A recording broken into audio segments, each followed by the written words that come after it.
মায়েদের কন্ট্রিবিউশনটা নাকি কারো চোখেই পড়ে না, অথচ প্রেগনেন্সি থেকেই শুরু হয়ে যায় স্লিপলেস নাইট।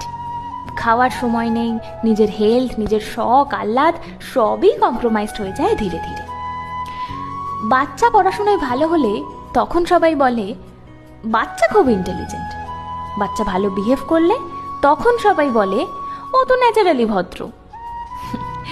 কিন্তু কেউ বলে না যে এর পিছনেই একটা মায়ের অজস্র নির্ঘুম রাত, অগুন্তি প্রার্থনা, অজস্র চোখের জল লুকানো আছে। এমনকি বাচ্চা দেখতে মায়ের মতো হলেও কাছের মানুষেরা বলে একদম বাবার মতো, যেন মা এক্সিস্টই করে না।